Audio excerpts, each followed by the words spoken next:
Cut money দিলেই মিলবে আবাসের ঘর, আর তা দিতে না রাজি হলে বাড়িতে চড়াও হয়ে প্রাণনাশের হুমকি। থানায় লিখিত অভিযোগ দায়ের উপভোক্তার। ঘটনাটি ঘটেছে পূর্ব মেদিনীপুর জেলার একরা 1 নম্বর ব্লকের বরিদা গ্রাম পঞ্চায়েতের বর্তনা গ্রামে। এবারের আবাস যোজনার তালিকায় বর্তনা গ্রামের বাসিন্দা ঝন্টু জানার নাম আবাসের তালিকায় আসার পর স্থানীয় তৃণমূলের পঞ্চায়েত সদস্য প্রভাত ভুঁই উপভোক্তা ঝন্টু জানার কাছে 20,000 টাকা ঘুষ দাবি করেন।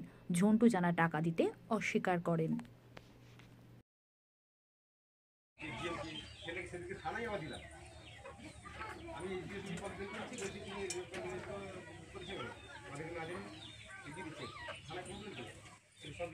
আমার আবাস যোজনার তালিকার নাম রয়েছে। তো এখানকার যে আমি যেহেতু বিজেপি দল পার্টি করি সক্রিয়ভাবে, আর এখানকার টিএমসি যারা নেতারা রয়েছে মেম্বার সমেত এবং ওখানকার বুথের যারা রয়েছে তারা আমাকে ধমক চমক দিচ্ছে যে তুমি আমাকে 10,000-20,000 টাকা দাও তবে তোমার আবাস যোজনার টাকা তুমি পাবে।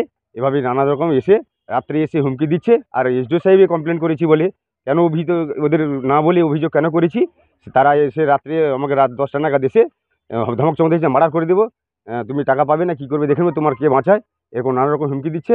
আর এই টিএমসি দলের নেতারা এই তাদের নাম হচ্ছে এখানকার রয়েছে সর্বানন্দ সাহু, গুণাধর জানা, বিনন্দ বেরা, পঞ্চায়েত সদস্য হচ্ছে প্রভাত ভুঁই, এখানকার যে পঞ্চায়েত সদস্য প্রভাত ভুঁই, এই আমাদের বর্তনা গ্রামে 12 নম্বর বুথ, বর্তনা গ্রামের 12 নম্বর বুথ, এখানকার সব স্থানীয় বাসিন্দা এরা। আর উত্তম জানা এরা ধমক চমক দিচ্ছে। আমি লিখিত থানায় ওদের এগেনস্টে একটা ডায়েরি করেছি।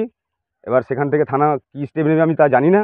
ওখানে আমি চাই একটা ওনাদের ব্যবস্থা নেওয়া হোক আইনত কঠোরভাবে, আর আমি যাতে সরকারি প্রকল্প আমার তালিকার নাম রয়েছে আবাস জন্য যেন বাড়ি আমার এটা আমি পাই।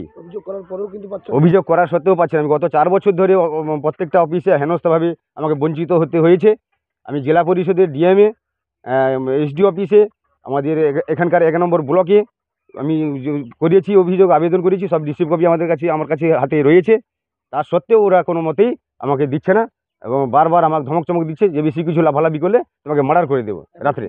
এখন আমি চাইছি ওদের এগেনস্টে তদন্ত করা হোক। তদন্ত করে আমি যাতে এই আবাস যোজনার 1,20,000 প্রকল্প টাকার বাড়ির পেয়ে যেন বাড়ি আবাসন ঘর করতে পারি এবং আমার শান্তিপূর্ণভাবে যাতে আমার স্ত্রী এবং ছেলে মেয়ে যেহেতু রয়েছে যাতে এদের প্রতি কোনো হামলা না হয় বা আমাকে যাতে মার্ডার না করা হয় সেভাবেই ধমক চমক দেওয়া হচ্ছে। সেটা শান্তিপূর্ণভাবে পরিষেবা যাতে হয় সরকার থেকে আমি অনুরোধ করছি। আমার নাম ঝন্টু জানা, বাড়ি বর্তনা।